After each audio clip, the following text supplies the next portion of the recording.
Welcome to the Every Learner Everywhere Strategies for Success webinar series for 2024. It's a pleasure to have you with us today. My name is Norma Hollebeck, and I'm the Senior Manager for Network Programs and Services with Every Learner Everywhere.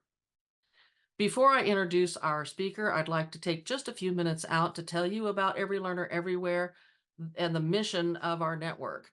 Every Learner Everywhere is a collaboration of higher education organizations with the expertise in evaluating, implementing, scaling, and measuring the efficacy of digital learning and its integration into pedagogical practice. Every Learner Everywhere is sponsored by the Bill and Melinda Gates Foundation. Here at Every Learner, we work with colleges and universities to build capacity among faculty and instructional support staff to improve student outcomes with digital learning.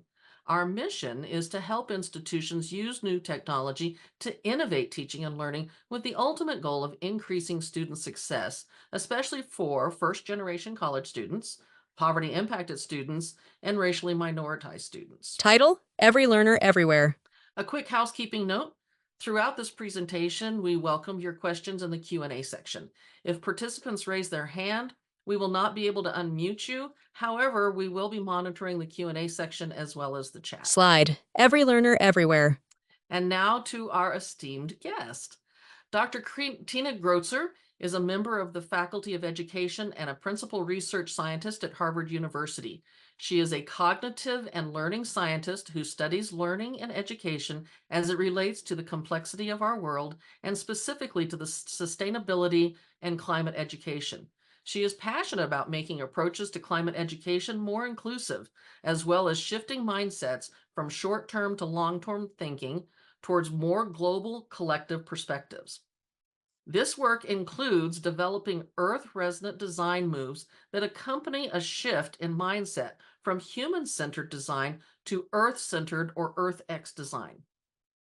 Dr. Grotzer is also a faculty director of the Next Level Lab with a focus on the future. So her work with NLL Title: Tina Grotzer. has the focus on future work in a volatile, uncertain, complex, and ambiguous world.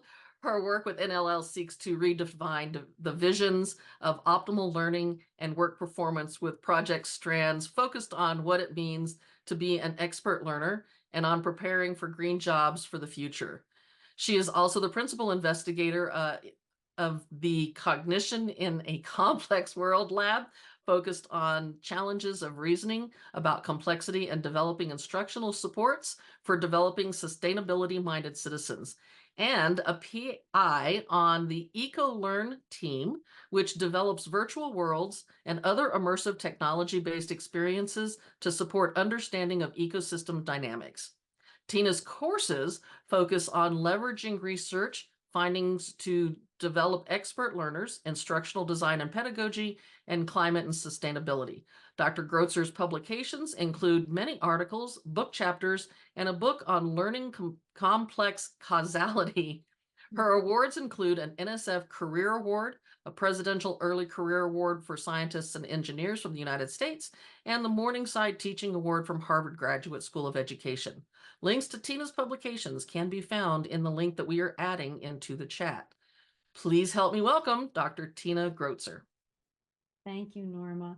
What a pleasure to be here today and to be able to speak to all of you. I am especially appreciative when teachers take time out of their day to talk about climate and how to teach and engage learners in thinking about our changing climate. And the one thing that I'll add about my background is that I spent the first 15 years of my career in the classroom. And so I have deep appreciation for the work that you do and how challenging it can be. So when I think about the climate and our changing climate, there are a number of things that I keep in mind in terms of the science, just from a broad perspective. And, this includes the really important understanding that human beings are becoming a large enough force in planetary dynamics that we are shifting our climate. And that is why it's called the Anthropocene, constituted of both human and recent. I also try to keep in mind with humility that humans need the earth, but the earth does not need us. So that's just really important to be keeping front and center in our minds. And, the fact that we're living on a planet that is habitable in the way that our planet is a rare confluence of events. We have enough free oxygen in the atmosphere and enough carbon so that our climate is stable and moderate. It's warm enough so that we can survive, but not, and not too cold either. So some carbon in the atmosphere is very important. It's not that we don't need carbon, we need the right amount. The other idea is that, it's a complex, dynamic, and interacting system. And I'd love to think that we were really, really good at thinking about those things. But as the research will bear out, and I will share with you, we're not so good at thinking about those things. And finally, we really need more than just the ability to think in certain ways. We need sensitivity to occasions to think and reason in particular ways. We need the understandings and the ability. We also need inclination. I would add that to that sentence, to be able to live together on a small blue planet. So the other big puzzle for us is that, the responsibility for this crisis, and it truly is a crisis, isn't shared across the world's populations or generations. And so, as we look at what's happening and we see the consequences disproportionately impacting the most vulnerable, it's really, really troubling. This is a picture of people in Bhutan who are literally changing the pathway of the glacial melt, so that they don't have what they call a lake burst that comes down at a certain time and floods their village, but still supplies them with the water they need. And then, we look at classrooms around the world and in the US being interrupted by changing climate, and, more extremes in terms of our climate. So teachers are a really important resource for us. You are on the front lines of this changing world. And, often as teachers, we adopt the long view. And even though this is an imminent crisis, it's also one that requires us to adopt a long view, because we need to raise a generation of citizens, thinkers, and learners who actually know how to live in a changed climate, in a different kind of world. And we need to do that despite the fact that they may not feel so positively towards the generations that have come before them who haven't done enough to address this climate, this crisis. So when we talk about educating all learners and thinking across the curriculum, climate change is a really, really important topic to come at from different perspectives. When we look at climate, the crisis involves issues of social justice and equity, medical and mental health issues. There are legal issues, economic issues. There's issues around innovation, science, design, and technology. So it isn't just a science issue. There are many, many places across the curriculum where we can engage learners and need to be helping them figure out how to live in a new and different world. So I'm going to talk about 10 points today that come out of the work that I've done and the work that others have done, and just give you a sense of how each interacts with creating curriculum that really addresses the needs of all learners. The first is that you should teach the science, but recognize that it is not enough. Don't take away the complexity, and I'll talk about what that means. Focus on authentic problems, because they're rich and there are ways for kids to come into them, and I'll show some examples. Create curriculum with a low floor and a high ceiling. We want everyone to find a place in the curriculum, a way to come into it. Use every opportunity across the curriculum. Design for interdisciplinary curriculum. Hold space for mental health. So we'll talk a little bit about that. Shift learner mindsets towards the collectivity of beings on planet Earth. We're not always so very good at that. Embrace multiple ways of knowing and learn with humility from cultures that embody sustainable ways of living in relation to the Earth. And then, finally, rethink the fundamentals of how we design, innovate, and help learners to do so too. So, starting with the first one, teaching the science, but recognizing that it's not enough. If they don't understand the science, they won't have a way to know what's going on or what information to trust. And of course, teachers need to make decisions about at what level they need to understand the science, but deciding, sometimes I hear people say, well, they don't really need to know the science. Well, I think they need to understand it well enough to be able to analyze and think about the information they're receiving. And more than specific facts, they need to understand the nature of science. So science is based on claims, evidence, and reasoning, and there's really nice work on CER for classrooms. It's not about right answers. It's about coming up with the best explanation for the evidence at the time. And as we're gaining more evidence, our best explanation may change. We're trading up for better explanations. So that means that uncertainty and changing ideas are necessarily a part of science. And many people do not understand that, and it frustrates them because they think that scientists are changing their minds. So helping people understand the nature of science and how it works is really essential to helping them think about climate change and think about the actions that we need to take rather than denying that we need to do anything. If you think about it, prediction's really, really hard. We were very good at predicting.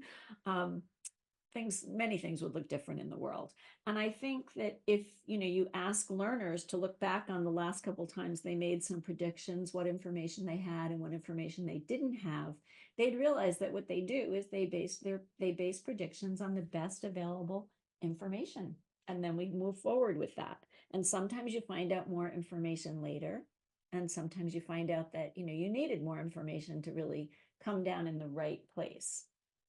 So when we look at the facts of the science, one of the puzzles about climate change is that there are scientific explanations that are important to learn, but there are real challenges to learning them. And the educational research has looked at many of these and has helped us think about ways into them. So, one of the puzzles for kids is the idea of carbon. You can't see it. And so the idea that trees play a role in sequestering carbon and that trees actually create their mass from carbon from the atmosphere has been well studied. There are videos, how to help kids understand that have been well studied. And there are videos out there in the world to help you think about it with kids, but it's a counterintuitive idea. It's not an easy idea. The other thing is it involves reasoning about deep time. And, when you're only, in second grade or fourth grade or sixth grade, deep time is not even within your conceptual framework. So thinking about the Earth longitudinally, thinking about our planet as an N of one, all of these things are challenging aspects of thinking about the science.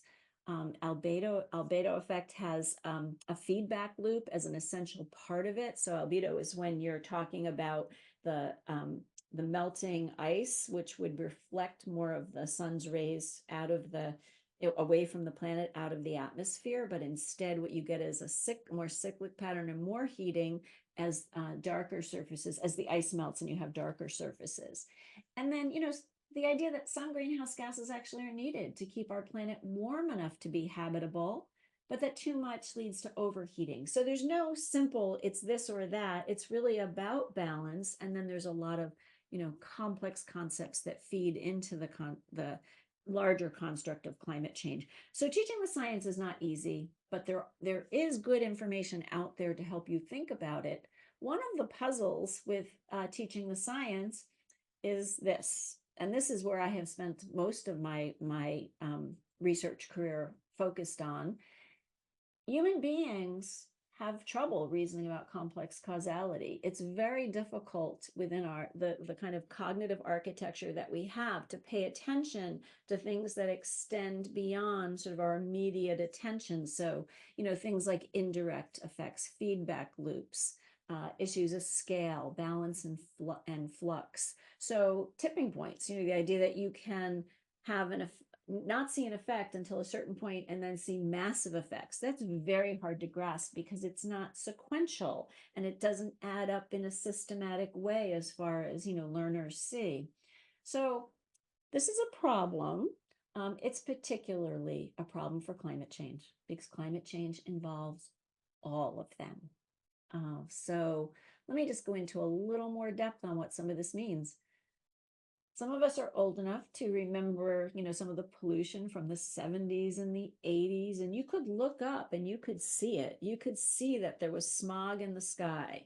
And, before the Clean Air Act and the Clean Water Act and some of those early forms of legislation in the 60s, 70s, and 80s, you had these obvious Slide impacts. text.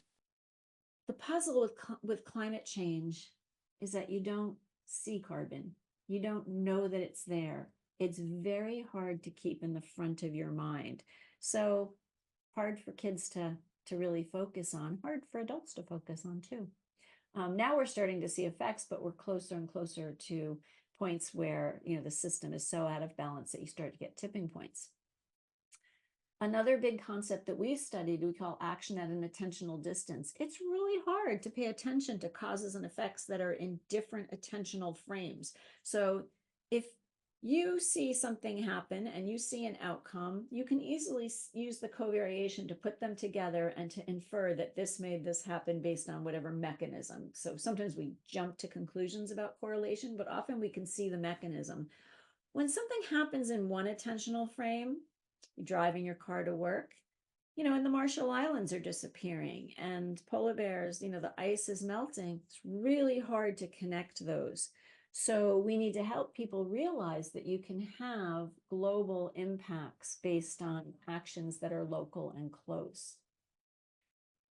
So I'm going to ask you to not take away the complexity. One of the things that we know is that learners can understand these forms, and we've been studying kids in kindergarten, second grade, sixth grade, fourth grade, sixth grade, and up, seeing that they actually have intuitive understandings of many of these forms of complexity. So as educators, we can build upon those, and that these forms of reasoning are learnable. If you're interested in thinking about curriculum that has a more systems approach to the science, the Habitable Planet came out of Annenberg Lerner, and it actually came out of the Harvard Center for the Environment, and then has been published by Annenberg Lerner, is a really nice resource. Out of our own research, we have curriculum modules focused on teaching complexity, some specifically on climate and complexity, and others focused on complexity across the curriculum. So places where you can teach kids to think about cyclic forms of causality, domino forms, balance and tipping points, processes and steady states, some of the many concepts that are inherent to climate change. And sometimes as educators, we find ourselves in places where it's difficult politically to teach about climate change. And if that is the case, we can absolutely teach about some of the underlying causal patterns that will help learners discern what's going on, as they start to think about climate in other contexts, and those apply across the curriculum as well. These forms of causality, apply in, teaching about batteries and bulbs. They apply to teaching about density, buoyancy, concepts like that, in addition to understanding ecosystems, climate change, etc. Text, books, and curriculum resources. The other thing that's really important when thinking about climate and thinking about it from an interdisciplinary perspective is that if you engage in authentic problems, they are often inherently interdisciplinary. There are ways to come into them that, you can chart a path from all different disciplines. So I'm going to share an example from some work of a colleague, Dr. Lauren Burney. And this is actually work happening in New York City. And it was funded by the NSF, this project of hers. But she's been doing work with the Billion Oyster Project. And the Billion Oyster Project is a project where city kids have been studying the history of where they live. And they've been learning that at one point, there were lots and lots of oysters in the river, and that those oysters filtered the water and makes an extensive difference in the water quality in New York City.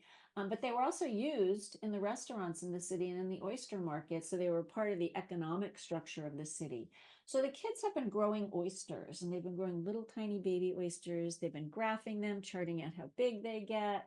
They're pretty excited when they see that their oysters are, getting bigger and bigger, and look how much bigger. And I grew this, and I'm contributing to this large effect. So all of these individual actions of growing oysters has an emergent outcome, because together their oysters are being, put back into the river, and they're filtering the river and are becoming part of the economic engine for the restaurants. And they are changing the water quality in the river. So here's, an opportunity to do many of the things you see in the science standards: the graphing, the observing, the documenting, drawing, the math involved. So, and it's a real authentic project. And there is a video at that link for people who are interested. Another project I want to tell you about is some work that we've been doing as part of our EcoLearn projects. So there's actually 4 of them. I'm going to tell you a little bit about EcoXPT. It grew out of EcoMove. So this is a virtual world that we created that learners come into. And unlike some problem-based learning, we don't start with a problem. We just have the kids explore. And they start moving around in the world. The kids using this are usually anywhere from 4th grade to about 10th grade, but I've seen adults use it and enjoy it. So it's flexible in that way. Pond and trees. And they move about in this space. And while they're moving about, they start finding different animals, collecting information in a field guide. Then they start learning about some of the organisms. They start learning about some of the tools at the bottom of the screen that you see there. So there's an opportunity to go, down underwater and look at things. You can take the camera and you can capture different organisms. But essentially, as they're wandering around, they notice a problem. They notice that there are many fish that have died, and they start trying to solve this problem. And, there's an explanation here as to what's happened, but for the kids, they've got to find it. So you've got this complex eutrophication scenario in the background, but to them, they've got to use various tools and graphs to start to see the problem and to see what's going on. So they collect data using the various tools. They can see correlational patterns. They can graph data. They also have a lot of supporting structure to see things that we often miss. So we might miss changes that are very subtle, but in EcoXPT, they can actually time travel back and forth. They learn a lot about how their minds work and how we miss things if they're not sort of big and they don't grab our attention, right? They can measure and take measurements of water quality and monitor the health of the environment. They also have access to various experimental tools, both in the virtual world and out in a little lab building that's in the world. So ones that take place right in the world itself. So kids engage with this, they explore, they collect data, they start to construct explanations, they have a concept map where they collect and try to make sense of the information that they see, and they engage in claims, evidence, and reasoning. So they're putting their explanation together in terms of making a claim, finding evidence for it, and coming up with the best explanation. And EcoXPT encourages kids not to jump to conclusions. It encourages kids not to look for a right answer, but instead to really think about what are the possible answers and what's the best explanation based on the evidence that you have. It also creates a window into some of these forms of causality that are otherwise hard to grasp. So there are spatial gaps between causes and effects in EcoXPT, and they get to experience that and then talk about it. There are non-obvious causes. There's a little microscope tool that's in a submarine that goes down in the pond, and they can see things at different levels of zoom, and they start to notice that, there's something going on with the bacteria. They learn about phosphates and nitrates. They learn how variables that they cannot see impact the ecosystem? Text, a submarine tool. I do see a raised hand, but I'm not sure that I can answer that right now, but perhaps someone on the back end can answer that. They also, because they can time travel, they can see these changes over time that they otherwise might not see because it's not a big event. Instead, it's something that slowly happened over time, but it's the time traveling that lets them do that. So EcoXPT has a number of supporting thinking moves: deep seeing, evidence seeking, pattern seeking, analyzing causality, constructing explanations, and building a body of evidence. And while this work is very much focused on understanding an ecosystem, it's completely relevant to learning about climate change. Each of these thinking moves relates to the kinds of things that we need to be thinking about as we think about the changes happening to our planet and how to help kids build understandings of them and be able to explain those to others. EcoXPT is actually a free download for teachers. It was NSF supported. It was built with early funding from the Institute for Education Sciences at the federal government, at the DOE for EcoMove, and then later the National Science Foundation. So it's available, it can be downloaded, and everything you need to do it is there. So the next thing I'm going to encourage you to think about as teachers is creating curriculum with a low floor and a high ceiling. So why is this so important? Well, I'm sure you all have a range of learners in your classroom, and you want to find places for all of those kids to engage and to be challenged at a level that's appropriate for them. So a lot of authentic curriculum has a space Slide for text 4. all learners, because you can answer these questions at different levels. So EcoXPT is an example of that. You come into it and you can create an explanation about what's going on in the ecosystem at one level, and then other kids might get lots of other details that you may or may not have found. But everyone does come up with an explanation, and then they compare their explanations to see what they can learn from each other. These kinds of problems work very well at the center of interdisciplinary units, because you have an authentic problem and lots of ways into it. And some of them have this unfolding feature to them, kind of like peeling back the layers of an onion. I'll say a bit more about that. Slide text 5. Use. The other thing I really want to encourage you to do is to use every opportunity to teach about climate across the curriculum. So, these are examples from the arts and literature that can lead to really interesting conversations, can be quite powerful.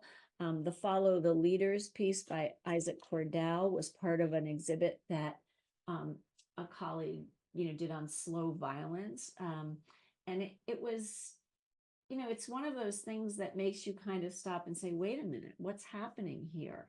Why are they standing there? Why is this group of people standing there as they literally are covered by the water? But these kinds of things invoke creative thinking. They also invoke the kinds of analogical reasoning that kids are capable of. So that was, work that Rob Nixon had done. So climate, if you teach it across the curriculum, you can invite both critical and creative thinking. So the power of narrative, very, very powerful. People, start to connect to the Title, Climate Must. experiences of the people in the narrative. These can be some of our most compelling ways to pull people into thinking about climate change. And I think, as you see increasingly the effects of climate change, more and more people are starting to tell their stories to the news. More people are starting to understand why it matters so much, that, these people, there are people like them and people who are different from them, and they get to know, yes, stories over stats. We are human beings, and we, as much as the statistical information is important, narratives are what drive our emotional, we're embodied beings, embodied minds. And so having those emotional ways in to thinking about concepts. You can always go to the statistics and look at those too, but the stories are what draw many people in. Presence. So the other thing, as you're thinking about the arts, often there are action-oriented projects that are interdisciplinary. There are, ways that people can become activists in sharing arts and actions and sort of ways of communicating to others through their arts, through, public works of art, et cetera, like the one on the first slide. I think the other thing too is that it's really important to realize that there's often embedded assumptions in the curriculum. And often they relate to unsustainable progress, development, and economic systems. I say this, I don't have a piece on gaming for the planet in this talk, but I will say that it connects to the concept of gaming for the planet, because so often games have embedded assumptions like, in Minecraft, you're building, building, building, building. I love Minecraft for many of the things that you can learn from it. There's a lot of math skills that transfer really beautifully there. But at the same time, is that sustainable progress? Is that a kind of conception that we want kids to identify as good? There's also, things like years ago, the SimCity series, those same thing. It's all about progress is building, knocking things down. So when you design for interdisciplinary curriculum, think about what can be at the center of that. One is this idea of socio-scientific issues. They're everywhere. So this is an example that was on NPR's Reveal program recently. Copiague residents, Copiague, New York, are resisting the development of a wind farm on old farmland. And so this is a really interesting case because the people proposing the solar farm thought it was a great idea.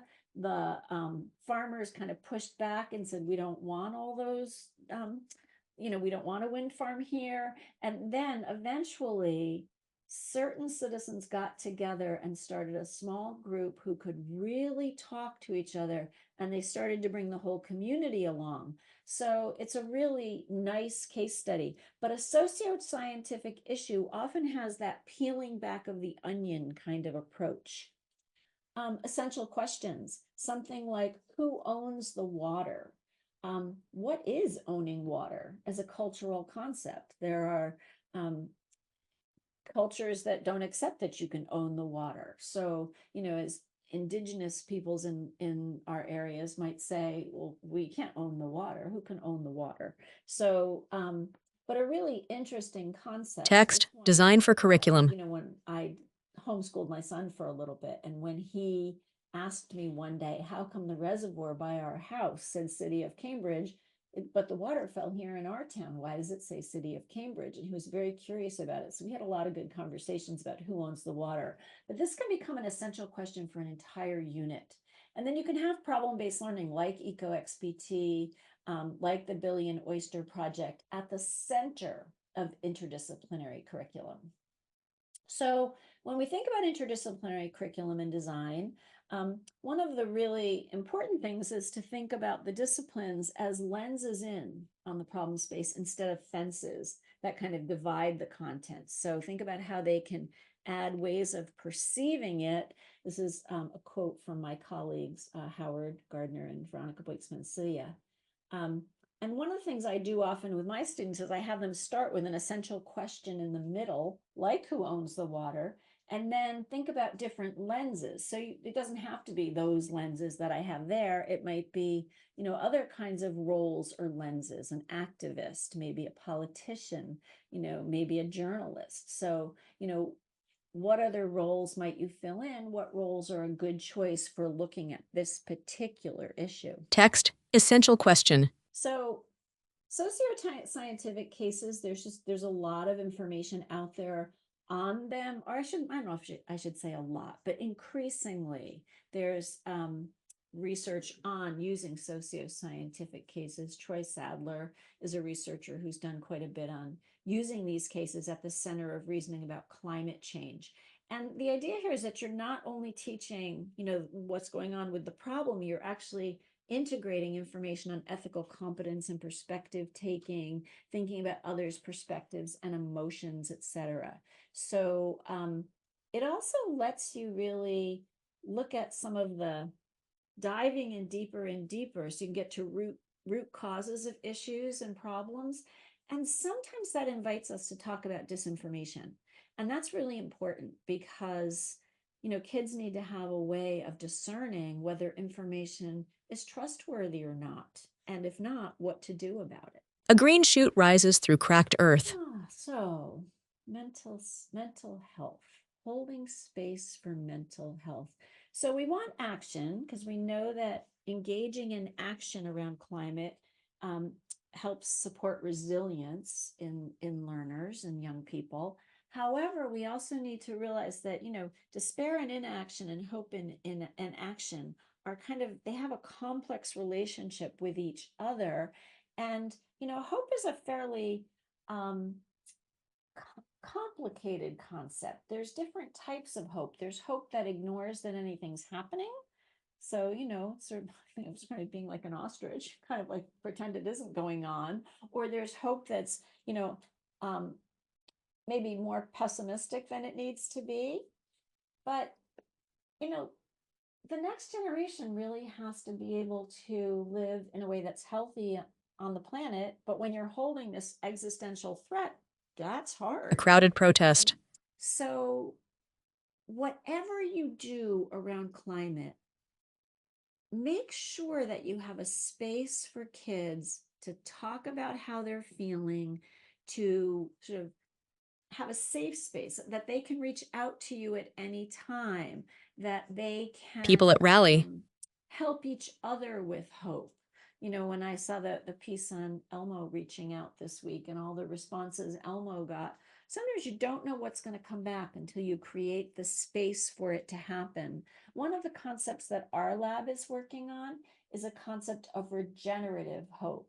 So, regenerative hope is when hope renews upon itself. And we have two pieces, one about critical hope, which is more focused on a constructive hope that's bounded in the climate crisis realities. And the other one is this idea of regenerative hope. And those are on our website. Um, and it's there because you're educators, so this is like, who else would understand this better? Educators come to work every day with a sense of regenerative hope. When things don't go well one day, you hope, again the next day, and you keep hoping and hoping to make things better for your students. And you see people in positions where hope has to be regenerative. And I think that's what we need for the climate crisis. Hands hold sprouts. So the eighth big idea I want to share with you is the importance of shifting learner mindsets towards the collectivity of beings on planet Earth. And this is hard when you're in your own little corner of the planet, thinking about the things that happen there. Text Dr. Jill Tarter. I was fortunate enough to hear Dr. Jill Tarter speak a number of years ago. And she was the chair of the Search for Extraterrestrial Intelligence group that was doing the center that was doing research on this. And one of the things she talked about was the importance of thinking like an earthling. We think a lot about the things that divide us, but if we compare ourselves to, what's out there on other worlds, um, we're more alike than we're different. We are one species. And she talked about that. And she talked about the need to think like you're an earthling. So we have a paper that we wrote about that, looking at some of the research on understanding collectivity. But thinking like an earthling is a really important aspect of what I hope the next generation will be able to do. And some cultures come to this more easily. They have, or more, I won't say easily, but it's embedded in their culture to think about collectivity. So Ubuntu is a concept from the African nation on I am because we are, sort of the importance of the group or community to others. And there are a number of concepts in various parts of the African continent related to the importance of interdependence and relationships. And you also see that in indigenous populations elsewhere. So I want to mention, I'm looking at time here, and I want to mention 3 climate activities related to thinking like an earthling that you can engage learners in that invite critical and creative thinking, active and deep processing across the curriculum. And the first one is about analogical reasoning about global collectivity. I'm going to talk a little bit about designing for moral musical chairs, and I'm going to share something on earth resonant design moves. And so sometimes we think, the only way into thinking about climate change is talking about climate change or talking about the science. So there's a film that I show students, and let me just show you some of it, but it's available online, and it's a silent film. It has a little bit of music, but I'm going to share just a teeny bit, and then I'm going to skip to a condensed version of it, given time. But it's a film that I asked them to reason about analogically in relation to climate. Um, the film is called Balance, and I think you'll just be able to hear it. Text. Thinking about our collectivity on planet Earth. A silent film. Consider the video in relation to climate change. Balance. A short film. Animation shows figures in coats. Figures stand on a gray surface.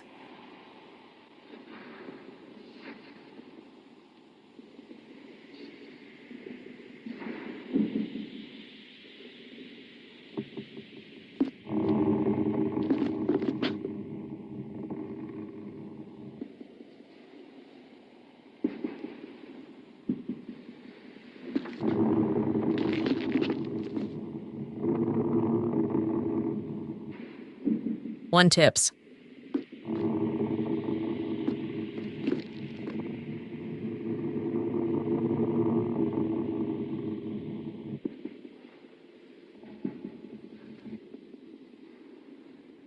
Platform balances as it tips.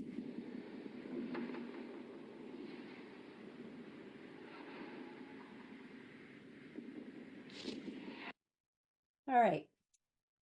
So in this film, that's just to give you a sense of the feel of it. It goes on for about 8 minutes, but they begin to put out fishing lines.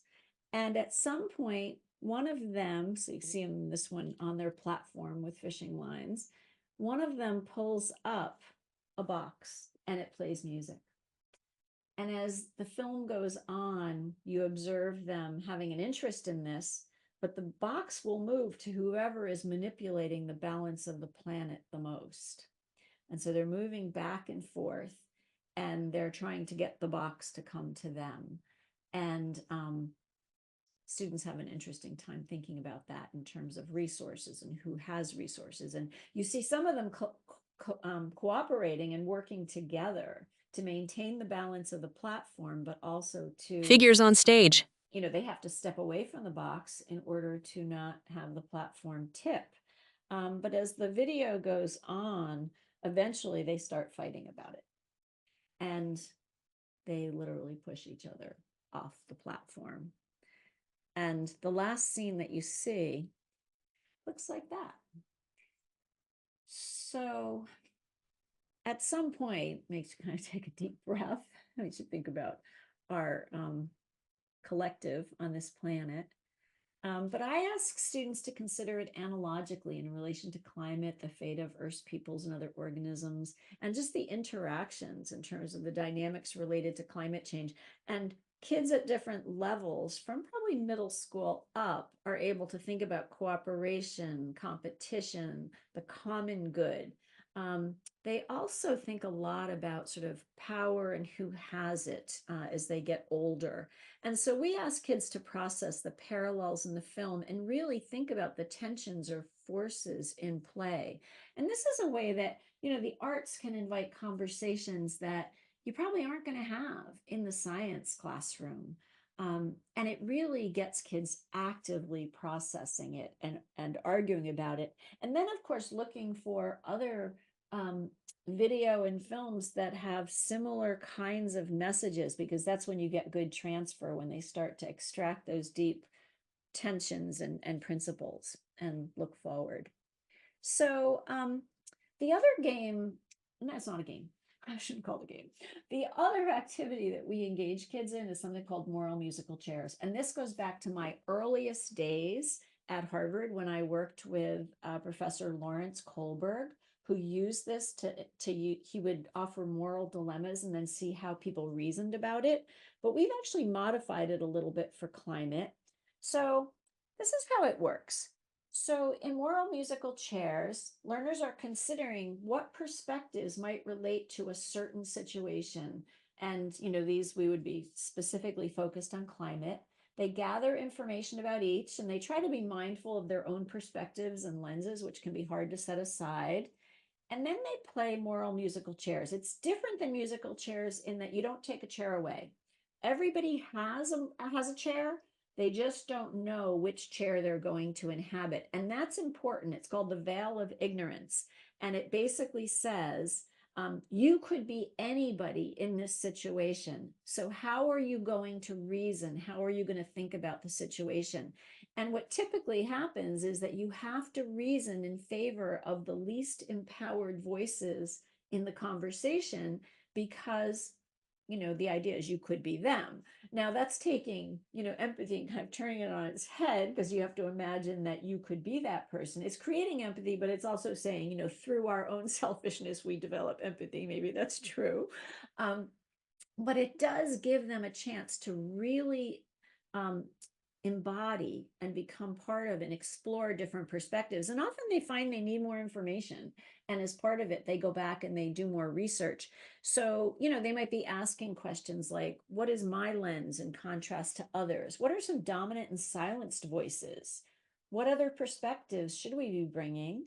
Can we adopt other lenses to view particular situations? And what if I step out of my own stance? What might I do if I didn't know which role in the complex situation I would inhabit? So, the picture there is a picture from COP 2018, and that's the government of Maldives basically saying, get on it, guys, or we're going to be underwater. One could see doing a moral musical chairs activity around this. Divers underwater.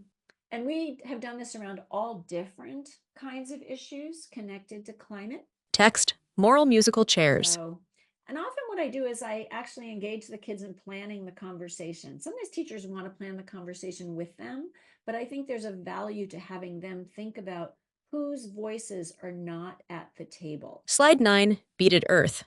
So the ninth big idea here is embracing multiple ways of knowing and learning with humility from cultures that embody sustainable ways of living in relation to Earth. And there are cultures that do much more of that than others. And so bringing these forms of wisdom to bear can be a really important way to both understand other cultures, but also learn from them with humility.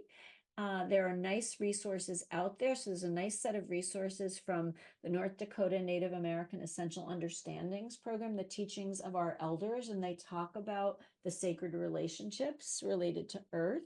There's also a really nice body of research around a work around two-eyed seeing from the Mi'kmaq people, and their elder Albert Marshall talks about looking through the eyes of science and looking through the eyes that they bring in their indigenous perspectives. So the last big idea that I want to share, and I'm actually going to cut this one a little short, only because I want to be able to share the big ideas with you and then have time for questions. But we are working right now on something called EarthX Design. And the reason we're doing this is because when people usually think about design thinking, they think about these things and they think about human-centered design and putting humans in the middle.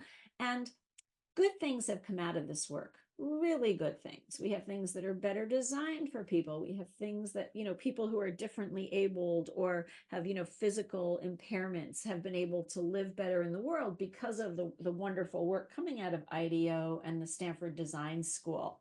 However, in an age of climate change, we really need EarthX design. We need to remember that we are here on the planet and that everything we do hinges upon the health of the planet.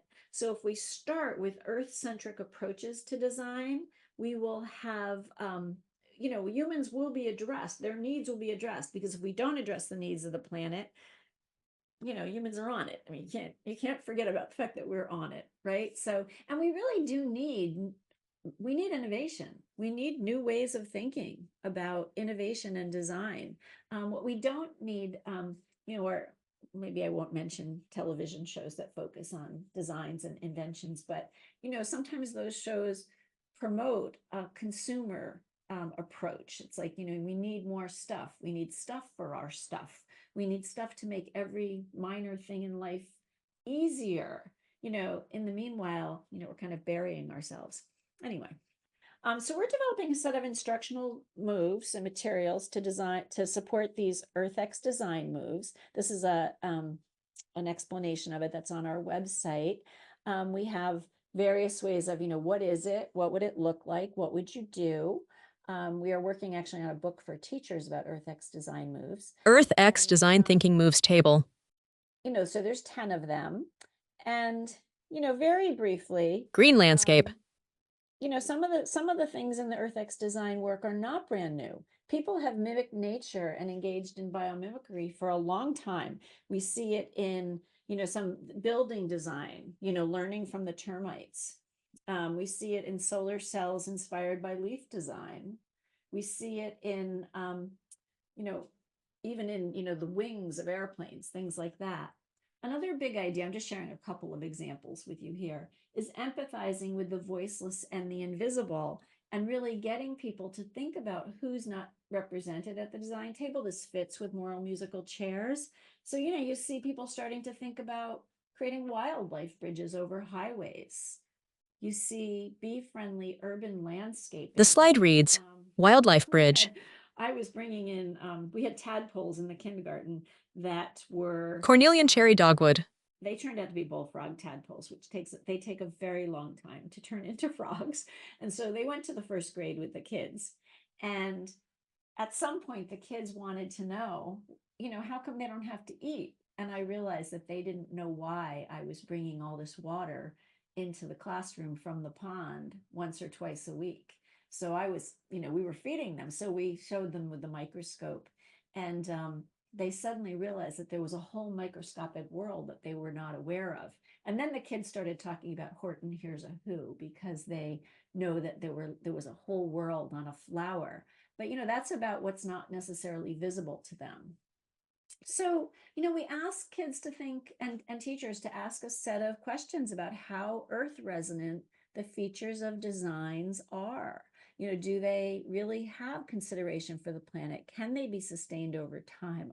Are we turning some of our assumptions inside out? The video shows a list of questions. So, and I'm seeing the comment here about sort of ancient inhabitants, really thinking differently about the earth and working with the earth and in relation to the earth. One of the examples that I sometimes share related to earth resonant moves is an example that came from a bunch of college kids who designed what they called a resurfacing oceanic locator. And basically, it's a way to locate your lobster trap without having the entanglement risk with ropes to protect the right whale. But they went and took into account local knowledge. They talked to people in the lobstering industry before they designed it. They really thought about the long term. Whales are really important in sequestering carbon, and they also thought about they could have made it cheaper, but they realized that if they made it so you couldn't reliably always find the trap and lobsters died in the trap, that lobsters would come, to because they are scavengers, they'll come to where the dead lobsters are, and you have a repeating cycle that would very quickly devastate the lobster population because they would get stuck and you wouldn't be able to take them out. So as we think about the 10 points, those are my 10 points. Text protecting. And I'm seeing your note, Patty, about the whale on the coast of Cape Cod. Very sad, that kind of entanglement. There's laws about it now. I'll also tell you that Woods Hole had a device. It was much more expensive. The kids actually came up with something for $200 a device, and Woods Hole was well over 1,000. So they were pretty excited about it, and they actually have a patent for it now, supported by their university. But so 10 points for teaching. Those are my 10 points again. I'm going to stop because I want to leave the last 5 minutes for conversation. That's our website. I'm sure that you guys are putting that up. And there's also a part there on sustainability and green jobs. But anyway, I'm going to come back to that slide.